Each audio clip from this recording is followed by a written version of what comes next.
Hello, magandang hapon sa lahat. This is Justin Talk News PH. Before we start, I would like to request, paki-press naman yung like button and then try to share this video doon sa mga kaibigan natin, and then para sa mga ngayon lang dumaan dito sa Justin Talk News page, paki-subscribe naman kahit pa isa-isa para dumami naman tayo ng konti dito sa community ng Justin Talk News PH.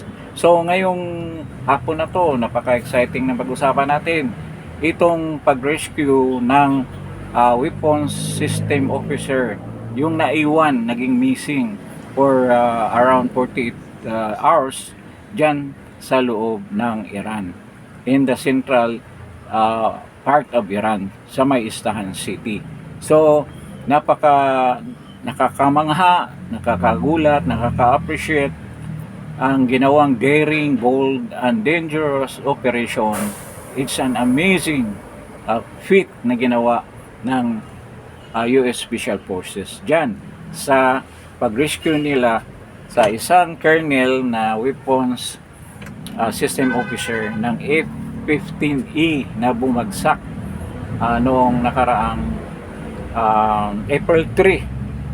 Naka-recover siya after almost 48 hours, April 5 sa evening. So ikukwento natin, para marami kasing nagtatanong sa akin kung ano bang nangyari. Meron silang naririnig with other American broadcasters, hindi daw nila gaano maintindihan. So himay-himayin natin sa naintindihan lang natin doon sa mga sources natin na ibang mga analyst na merong direct information na nag-gather with regards to this operation of the US Special Forces. Actually, this is operation napaka lawak dahil pati Pentagon kasama ito. Si President Trump during that time, April 4 and April 5, hindi nga siya natulog. Talagang hanaantay nila na magkaroon ng development itong pangyayari dyan sa Isfahan. Actually sa Bruce Mountain din ito tinatawag nila sa lugar na yun Daidas Mountain. Ngayon ito nga, sa background, alam naman natin kung anong nangyari doon sa F-15E. F-15E, Striking Eagle pala ang term nila dyan sa mga aeroplano na yan, dahil ginagamit din yan sa Afghanistan. At marami mga veteranong piloto ang nagbigay ng mga comments nila with regards to what had happened.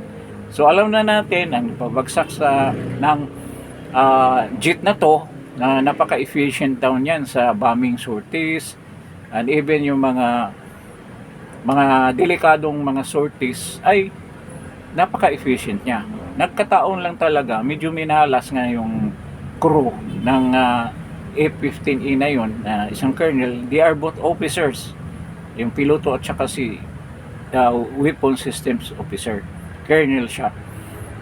Ngayon alam naman natin na nagpabagsak yung shoulder fire surface to air missile na launcher ang ginamit.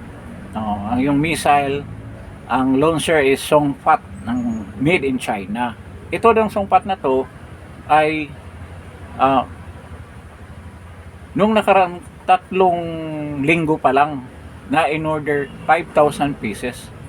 So baka naman hindi pa gaano nakapag-training yung gumagamit niyan. 3 months pa lang 3 weeks pa lang.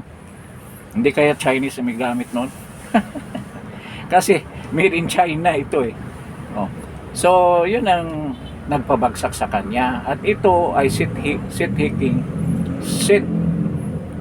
seeking, thermal seeking missile ang ginamit. So anong ibig sabihin niyan? Kailangan may visual o may view ka sa titirahing mong target. Kailangan nakikita mo. Kasi yung mga F-15E kasi pag mayroong radar, alam nila may radar yung area na yan, ganyan. alam nila kung nasaan, pwede nilang paputukan, pwede nilang iiwasan, or kung missile yan, nakikita na nila malayo pa. So, pwede nilang paputukan. Pero ito kasi, may radar din siya, radar guided. Ang problema siguro, natututo yung mga Iranian na huwag nyo munang i-on yung radar para mag-lock ang target kung malayo pa. Kasi makikita yan doon sa cockpit ng A-15E at maunahan kayo paputok ng missile galing sa A-15X. Ang ginawa nung tapat na talaga sa kanila yung eroplano, yung jet, tsaka na inon yung radar pang lock at pinaputukan dahil sa balikat lang to pinapasan din, pinapaputok na ano yan, heat seeking doon sa buga ng engine ng jet, doon siya na-attract. So doon siya sumusunod sa hit na yan. So yun nangyari kay bumagsak. Ngayon, naka-eject na yung piloto, which later on was recovered, was rescued by the para rescue sa Air Force to, para rescue kaagad, no? Kasi naka-on yung beacon niya, yung transmitter niya naka-on siya, no? Kasi sa jet pa lang nakikita na kaagad kung doon sa mga bases or doon sa mga areas na nagmo-monitor dito sa mga jets na yan, no? Nakikita kaagad kung mayroong nakakras, no? Pati yung ejector seat nila meron ding beacon yan, merong nakahanda na parang transponder, no? Nakikita kung saan nahuhulog yan. Siyempre yung ejector seat may kasamang ano yon, yung parachute siyempre. So yung ejector set nag-i-emit din ng signal papunta doon sa base. Then ang nangyari, yung piloto na-recover kaagad. Kasi once na nakita na yung ilaw doon na nagbi-blink na yung signal, ibig sabihin may pabagsak na jet. So nakita na naman yung ejector set, pinuntahan kaagad ng mga helicopter para ma-rescue yung piloto. Pero ang pangyayari nga na hindi nakasama yung weapons officer na isang colonel, siguro malayo yung pinagbagsakan niya. At during that time, hindi naka-on yung nasa seat niya. Yun ang sabi, hindi naka-on. Kaya hindi kaagad siya na-locate. Ang nangyari pala, nagkaroon siya ng concussion. So, ibig sabihin, nabagok ang ulo niya. Kaya naging unconscious siya.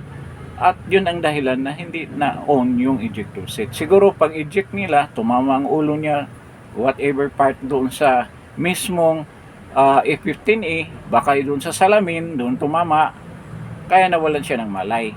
So after na nasa lupa na siya, nakaupo pa rin doon sa ejector seat, unconscious, nang nagkaroon siya ng malay, siguro hindi pa rin niya inuun yung kasi may sarili naman siyang dala-dalang transmitter, radio encrypted transmitter, yung nagbibigay ng signal. Signal doon sa base. So siguro nung na siya, meron na siyang malay, diyan na siya nagsimulang maglakad palayo doon sa ejector seat na yon para hindi siya mahuli ng mga IRGC at Passage Force na siguradong nakakita sa pangyayaring yun dahil tanghali nangyari. So nagtakbuhan na doon yung mga gumamit nung sumpat na yon, parang sumpak noong shoulder fired missile. Nagtakbuhan na doon, nakadali tayo ng fighter jet ng US, tuwa na sila. Kaya pagdating doon, naunahan na sila ng rescue. So ganyang kabilis, sipin mo. Ganyang kabilis ang US mag-react. Yung isa sa mga pinakamagaling dyan sa rescue kasi yung Combat Search and Rescue, CSAR ang tawag nila, ay yung para rescue. So, ano bang term nila yun? Air Force PG. Yun ang term nila dyan. So nakuha, na-recover yung piloto. Ang problema nga itong isa, umalis siya, naglakad. Maraming sinasabi na may nakakita ng mga civilian na hindi naman pro-government, anti-government against sa Islamic Republic sa mga IRGC. Kaya tinago daw siya for the meantime. Pero sa tingin ko hindi yan nangyari. Talagang iniwasan niya yung tao na makakita siya ng tao, tago siya. Dahil tanghali yan eh. Tanghali nangyari. So, iniwasan niya, makita siya ng civilian, nagtatago siya. Pero yung ano kasi, yung area na yan, may pagka-desierto. So, mahirap magtago dyan. Balaga ano, mga foliage, walang mga tawag nito, mga damo-damo. Paano niya ginawa yun? Na sa bagay, yung area na yan daw, wala ganong mga bahay. Pero maraming mga nakatirang mga farmer, mga ganyan, nakatira dyan. So, there's a big possibility talagang makikita pa rin siya.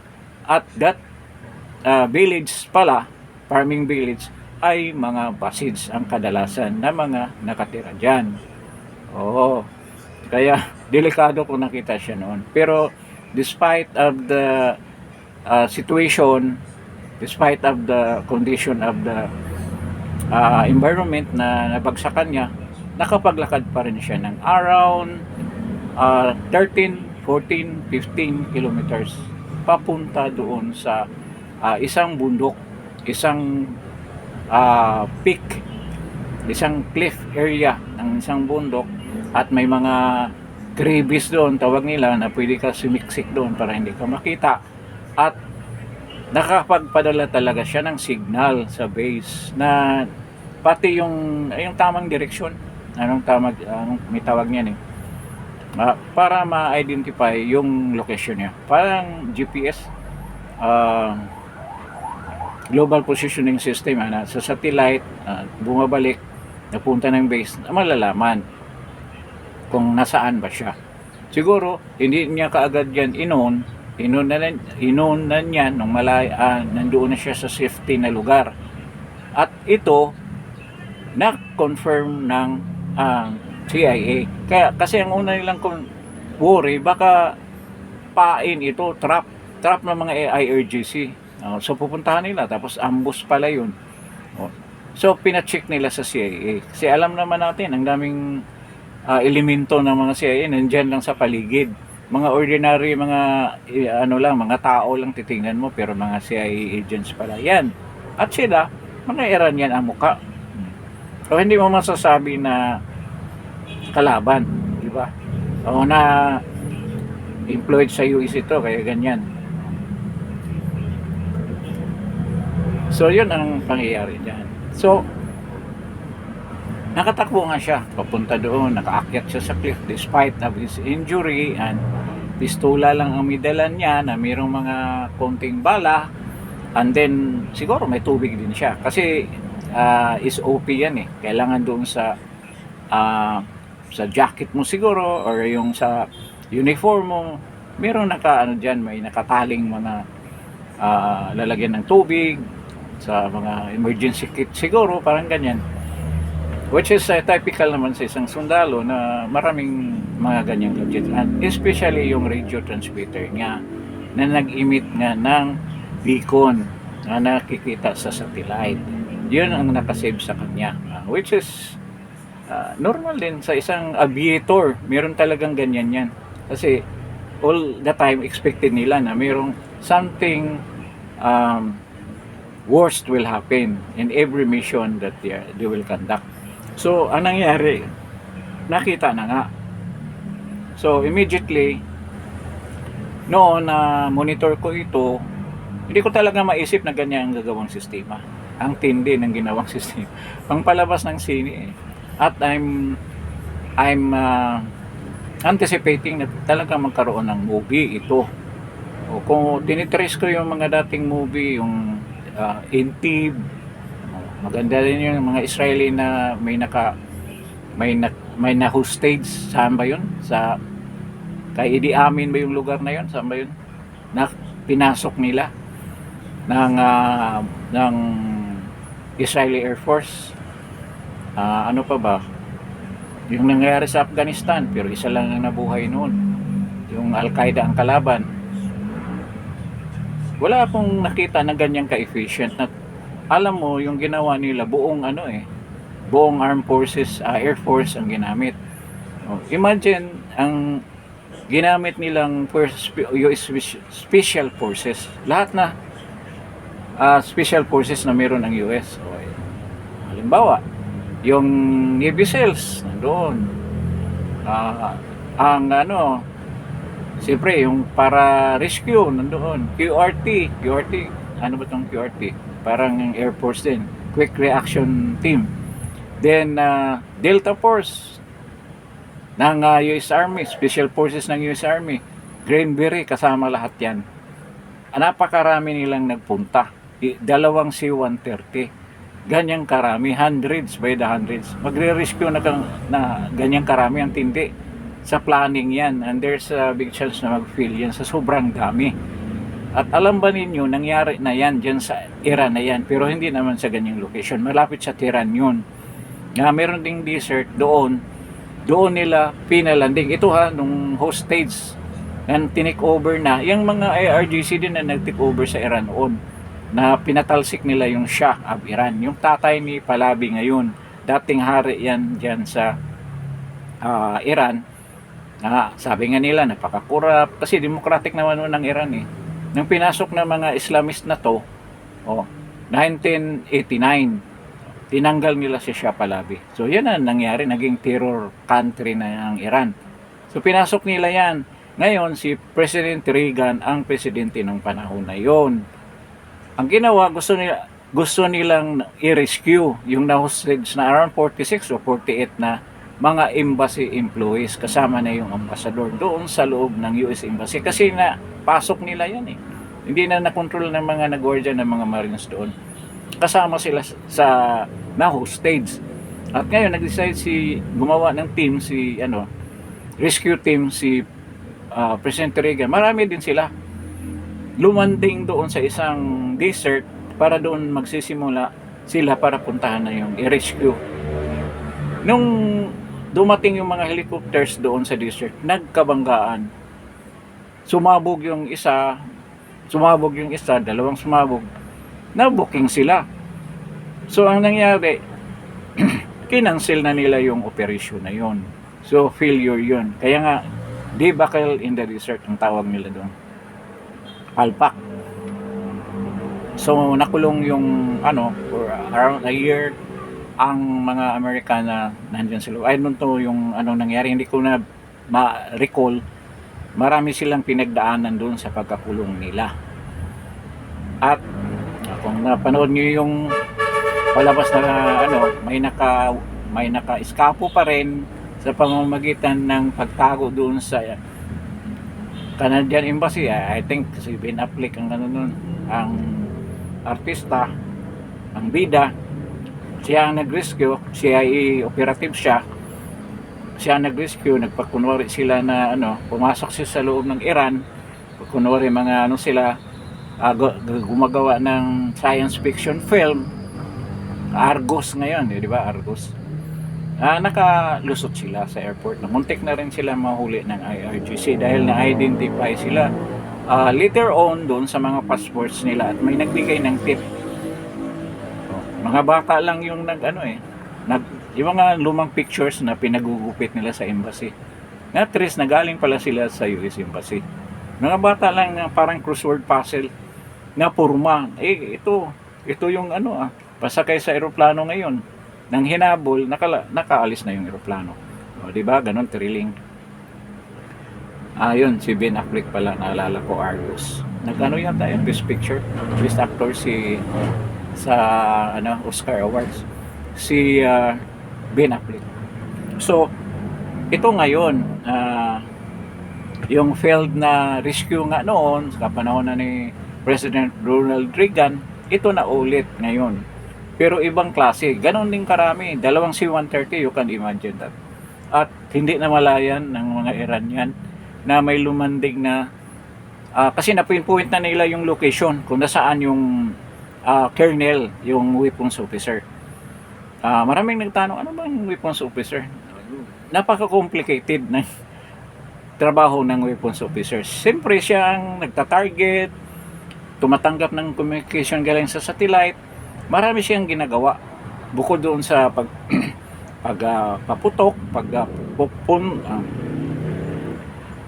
confirm ng target, pagre-release ng mga missile, siya yung may hawak niyan. So, mahirap na trabaho.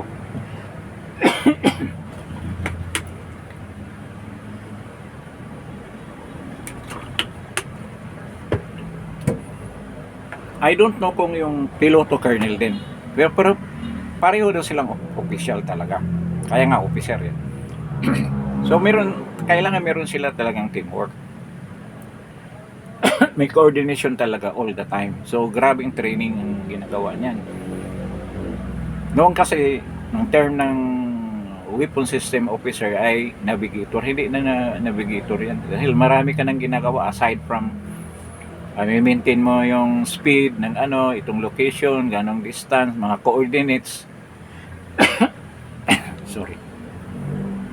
So, yun ang nangyayari. So, nung napinpoint na doon talaga, kaya nagpadala ng puwersa. Kaya nga, yung mga special forces, yung mga Green Beret, I don't know kung may US Army Rangers. Malamang meron kasi special force, ibig sabihin lahat na special forces, special units sa US Armed Forces kasama dyan. Kasi yun naman ang specialty nila eh.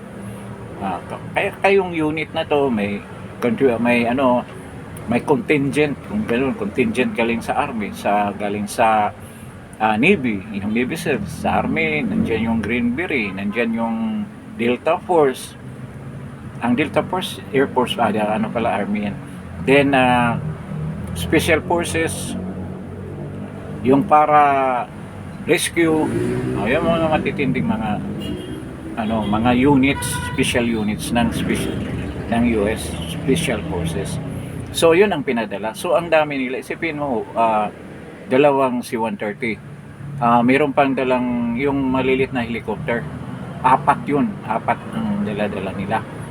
So yun ang ginamit nila papunta doon sa saan ang location, doon sa cliff, sa isang bundok diyan sa Didas, sa south of Isfahan, city of Isfahan, central province ito ng Iran. So ang ginawa nila, pinuntahan nila ang yung colonel na yun at nag-set sila ng perimeter. Nag-set sila ng perimeter yung special forces doon sa area kung nasaan yung tawag niyan, yung colonel na i-rescue nila. So ang ginawa naman, hindi lang yung mga special forces ang gumawa, ang tumulong dyan, pati yung mga CIA. Kasi ang CIA, ang ginawa nila, unang kinonfirm nila kung tama ba yung location, kung siya ba talaga yun. Na-confirm ng CIA yan. So meron ding kwento na mayroon talagang tumulong na mga civilian. Kasi ang nangyari, nung nalaman na napapunta na doon ang mga IRGC, papunta doon sa bundok na yan, ang mga tao naglabasan sa bahay. Parang hinaharangan nila yung convoy ng IRGC para ma-delay ang pagpunta doon sa cliff na yan, sa bundok na yan. Parang ganun. Na ito nga ang binabalita ng CNN. Nakita ko rin yung balita ng CNN na mga tao daw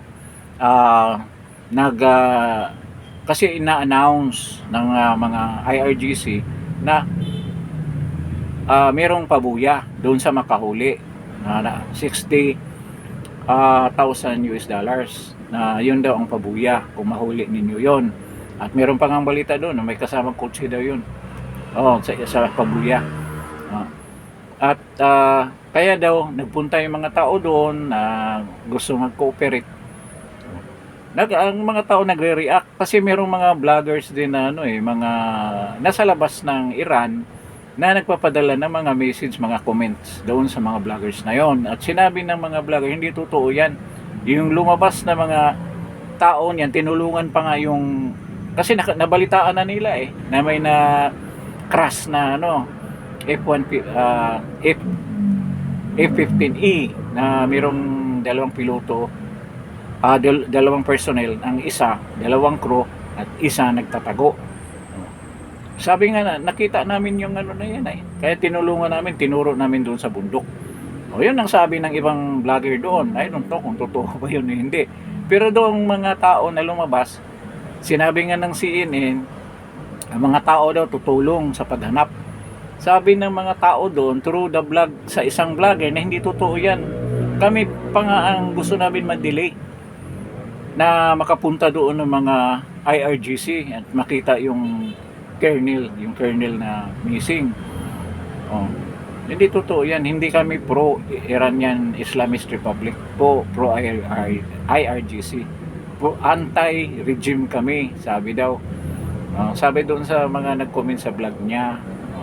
In fact, pinakita pa nga doon yung mga clippings ng video na naglabasan yung mga tao sa kalsada at tinaharangan yung mga jeep. Kunwari nagtanong-tanong saan kayo pupunta, yung IRGC tinatanong nila, tsaka yung mga Basij Force nagtatanong rin yung Basij Force na may nakita ba kayong rito Amerikano na ay wala kami nakita, ganun, parang kapanahonan ng hapon din. So ang claim ng ibang civilian nga doon na sila daw nagturo dyan sa Didas Mountain na yan, part ng Saburs Mountain, na doon ka pumunta para doon ka magtago. Yun ang sabi nila. So hindi natin alam kung saan yan ang totoo, kasi ang claim ng mga special forces na wala talaga, dumiretso lang siya. Nung pag-crash niya, iniwasan niya yung mga civilian, mga tao, dumiretso sa bundok na yun. So dalawang istorya. So kung magiging palabas ito ng sine, alamin natin kung saan doon ang totoo. Depende sa gagawa ng script. Kaya siguradong gagawing Hollywood movie yan at maraming manonood dyan dahil true story. So ngayon yung nangyari, ang mga IRGC hindi mo na tumuloy doon sa bundok na yon, kasi ang nangyari, merong bombing dito sa original site kung nasaan yung bumagsak yung F-15E. Yung pala lihis ng atensyon ng IRGC. Ibig sabihin, ang mga IDF talagang sinadya nilang parang protection bombing lang doon sa area na yun, na malapit doon sa crash site ng F-15E, para ibig sabihin nandito pa rin yung piloto na isa na ayaw namin na lalapit kayo doon, baka makita ninyo. So nagbalikan, nagpunta doon sa site, pero hindi naman ganong malayo, mga ilang kilometers lang. Nagbalikan daw yung mga mga tabag nito, mga IRGC na mga sundalo papunta doon. So yun ang istorya. Ngayon, yung dumating na nga yung mga special forces, ang ginawa nila, kasi gabi na rin yung dumating, sinerkuluhan nila yung site hanggang makuha nila yung tawag nito, yung colonel na weapons officer. Pero grabe ang ginamit nilang puwersa. Ang dami, hundreds of special forces na halo-halo na special teams. Ngayon, sa taas merong F-15E rin na nagbabantay. Kung merong lalapit na mga sundalo, nakikita niya doon sa taas. Kasi wala namang wala namang kalaban sila sa air. So hawak na hawak nila yung space ng airspace ng Iran diyan sa area na yan. Bukod niyan, merong AH-10, yung air hug meron din. Tapos may AH-6 na mga mga aircraft gunship, malalaking machine gun, na yun ang nagamit. Kasi may na-intercept sila na information na may papunta na convoy ng mga sundalo doon sa area na yan. Parang natunugan din nila na nandoon yung missing na airman US Airman. So, pagpunta doon, sinalubong ng H6 at H10. Kaya, ang daming nasawi doon na besieged force bago pa makarating doon sa bundok na yan. Talagang pinigilan nila na makapunta. So, may perimeter talaga. At saka may mga drones na may kargang mga bomba. MQ-9 yata ang tawag ng mga drones ng US. Oh, mga little birds na mga helicopter, tawag nila little birds daw yun. 4 yun nag-recover na yun din na nag-pick up nung sundalo. Ngayon, so paalis na sila, patuloy ang firefight kasi may nakipagbaril ng mga small firearms lang naman ng besieged. Kasi yung area na yan, besieged area yun ng mga inhabitants doon na mga civilian ay member ng besieged. Kaya yung Delta Force, yung mga special forces na sa baba, may gunfight pa, nagbarilan pa. Nung ma-recover na nila yung nagka-problema dahil kaya nga na-delay na matagal. Around 8 hours yata sila na-delay. Kasi yung C-130, yung linandingan kasi nila hindi lupa. Parang matigas lang na buhangin. Parang desierto na matigas. Ngayon, siguro sa katagalan, lumubog yung gulong ng dalawang C-130. Hindi na makalipad. So, yun ang problema nila. Paano sila maka-exit? Before that happen, nagtatawag na yung mga crew sa C-130 na magpadala ng tatlong eroplano actually. 265W na eroplano, turboprop. At yun ang lumanding doon. At yun daw ang usual na ginagamit sa mga ganyang ganyang terrain. So, hinahantay pa nila yun na makarating. So, kung manood ka ng sine siguro, hindi alam ang kwento. Medyo kung magaling lang yung director, talagang madala ka sa istorya. Kasi, diyan pa yung IRGC nakipagbarilan eh. Kaya, to sila, masalba kaya, pero alam na kasi natin ang kwento. Yun ang problema, wala nang thrilling. So, anong nangyari, ganito pa. Hindi pa na, dahil nga walang eroplano, parating pa lang. Galing yata sa airbase ng Iraq or Kuwait, diyan galing ang eroplano na magpipick up sa kanila. So anong nangyari, So anong nangyari, sa Pentagon sina President Trump, hindi talaga sila natulog. Nung na-locate na, tiningnan nila kung ano magagawa. Ang nangyari, ang ginawa ng CIA para lang ma-deviate, wala yung focus ng mga Iranian IRGC. Pinalutang yung balita. Siguro bulong lang yung iba, tapos yung may paraan siguro sila paano papasok sa information, sa communication ng mga Iranian IRGC. May paraan sila, CIA sila alam nila yun eh. So, nalalaman kasi nagsasalita si President Trump na ang Pentagon nagsasalita. I think si President Trump ba na hawak na namin yung missing na F-15A personnel na weapons system officer at nasa convoy na siya, outgoing o palabas na ng Iran for his safety. Natanggap yun ng mga Iranian Revolutionary Guard. Nalilito sila. Nakuha na pala eh. Ganun. Nagdadalawang isip sila ngayon kung paano. Hindi alam na actually sakay pala nung dalawang helicopter yung siguro tinakbo na nila palabas. So yung dalawa kasi may naiwang dalawang helicopter eh. Yung 4 kasi yan. Yung yung model ng helicopter nila maliliit. Mga small birds ang tawag nila eh. Ang mga piloto, yun ang term nila.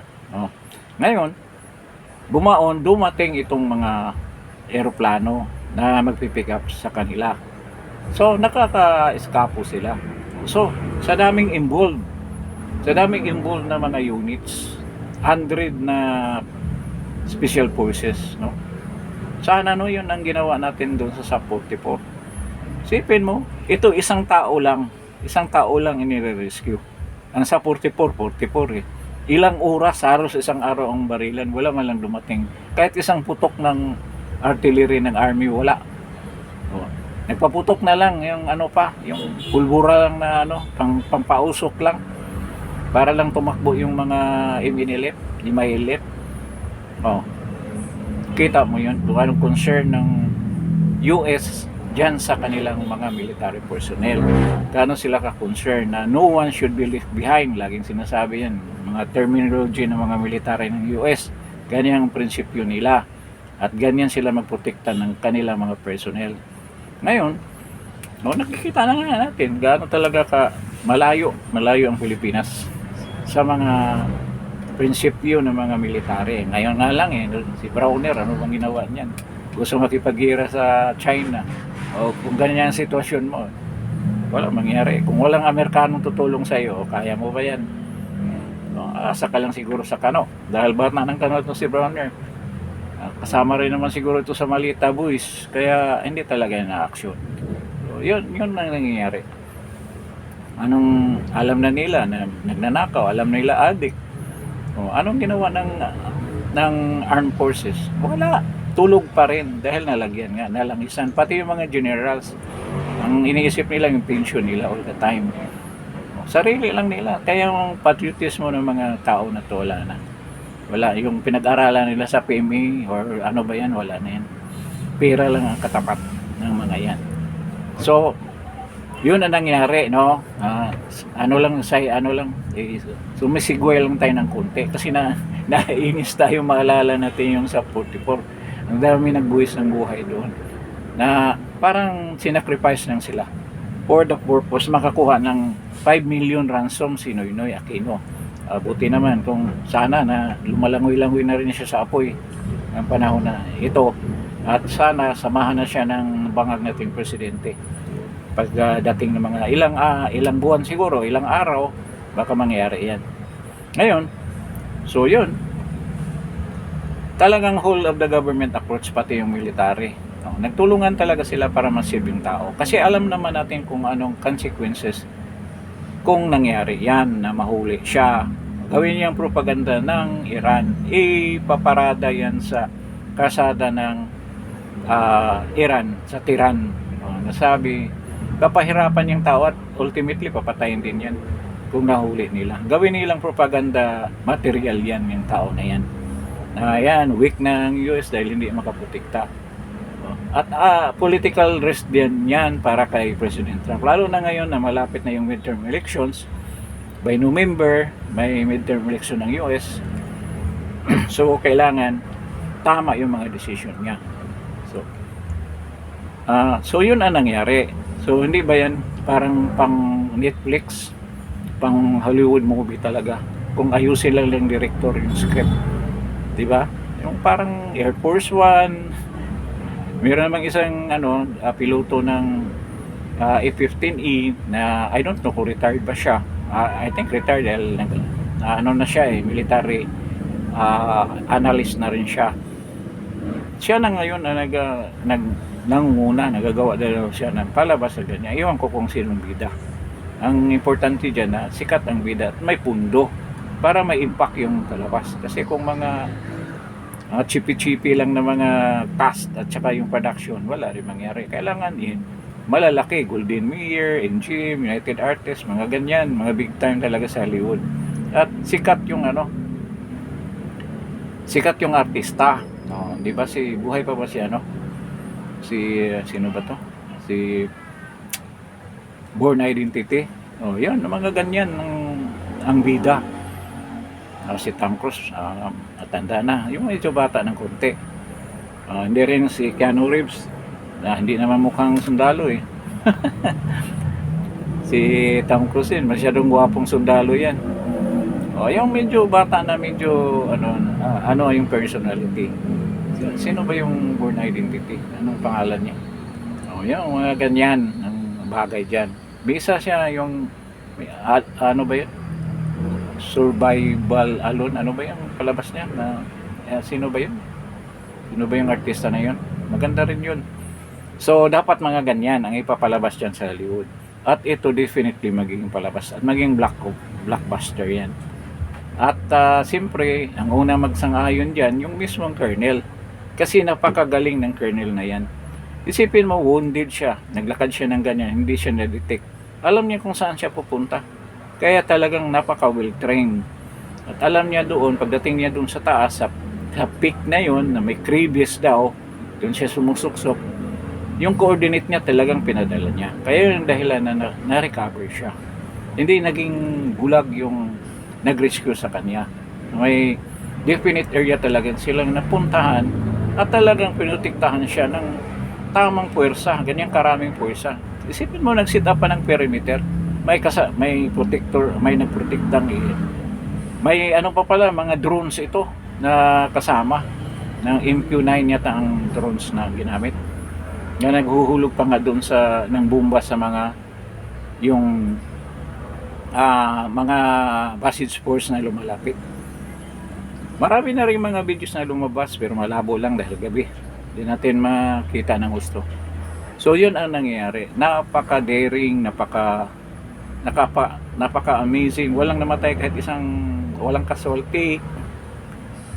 Talagang successful na recovery or rescue ng isang sundalong na missing, aviator na missing at na-recover. Kasama pa si President Trump. So kung titingnan mo yan, talagang concerned sila sa kanilang mga military personnel. At nakita natin kung gaano ka-efficient yung sistema ng US with regards to the implementation ng mga ganyang rescue. At lagi nilang sinasabi, yan ang fruit ng training daw. Talagang dapat seryosohin daw yung training na parang second nature mo na, nakalagay na sa isip mo na yan ang dapat mong gagawin when you are in that position, when you are in that event o pangyayari na yan, na ma-implement mo kaagad dahil nasa isipan mo na kung anong gagawin mo. So hindi daw sayang yung mga training na ginaganap daw at ginagawa nila, inimplementa nila sa buong armed forces ng US. So ganyan, sana ganyan na mangyari dito sa atin, di ba? Pero kung ganitong klaseng pamumuno ng armed forces na puro malita ang iniisip, walang mangyari. At nakakaano rin dati yung si Ed Anyo, ano nangyari, di ba? Hero daw yun sa Marawi. Pero ano nangyari ngayon? Traitor na sa Pilipinas, hindi na hero sa Marawi. Sila Galvez, di ba? Mga hero sa Marawi yan. Doon sa siege sa Marawi ng ISIS Mauti. No? Ngayon, ang amo niya, pinagtraidoran pa niya. Yun ang masakit. So, ganyan ang kwento natin dyan sa rescue na yan, a very amazing and very daring rescue operation na ginawa ng US Special Forces with the aid of the Pentagon, President Trump also na kasama dyan sa event na yan na pangyayari. They witness that and hindi nila binitawan at nakita natin ang resulta. Nakakagulat yung resulta na very successful, 100% walang palpak na nagawa, and they were able to correct yung mga pagkakamali nila during tulad nung lumubog yung C-130. Napakalaki ng C-130. Siguro may mga dalang helicopter. Pinasok nila sa loob. Maliliit daw na helicopter, 4. Kaya ang nangyari pala, naiwan yung dalawang helicopter. Dalawang helicopter naiwan. Then naiwan din yung dalawang C-130. Sipin mo yun, ang isang C-130 is around 100 million US dollars. Pinasabog nila yun. Ang ginawa pala, binumba rin ng F-150. Hindi pala. Ang ginamit AH-10. So, binumba raw yan para sumabog. At hindi na mapakinabangan ng mga Iranian kung nandiyan na sila. Sumabog talaga, pati yung dalawang maliliit na helicopter. Iniwan na lang nila yun. Ganyan. Kasi wala na At ayaw rin naman nila magamit pa ng Iranian. Pinasabog na lang. At kung makita mo sa footage doon sa mga videos, talagang warak-warak na yun. Nakita mo yung mga mga component ng ano ng eroplano talagang nawarak rin na pwedeng gamitin. So yung ginawa nila, binumba nila. May mga putis mga doon ng kuha ng mga civilian na mga nakatira doon, na nagpunta daw doon ng mga IRGC na nagpa-picture pa doon na tinataas yung mga AK-47 nila. Parang gusto nilang sabihin na silang nakahuli ng pasabog. Kaya wala rin. So ganyan ang pangyayari dyan sa missing na personnel na yan. So antayin na lang natin kung kailan niya magiging palabas sa sine, sa Netflix natin, or panood tayo sa sine mismo, sa mga cinemas natin dito sa Metro Manila. So antayin na lang natin yan, hindi magtatagal. Kung matapos itong kaguluhan na to, wala mang magiging pelikula na yan. So ito nga, antayin na natin, in a couple of hours, malaman na natin kung matuloy, kung paano ang damage. Kasi hindi ako maniwala na hindi ituloy ni President Trump ang pamumumba dyan sa mga power plant ng Iran. At malalaman natin yan in a couple of hours. So, hanggang dito na lang siguro tayo para sa vlog na to. I hope before you leave this channel, Justin Talk News PH, paki-press ng like, share, then if you're new to this channel, paki-press na lang ng subscribe. So maraming salamat sa pagpanood ninyo dito sa Justin Talk News PH. Magandang hapon sa lahat at God bless po. Maraming salamat.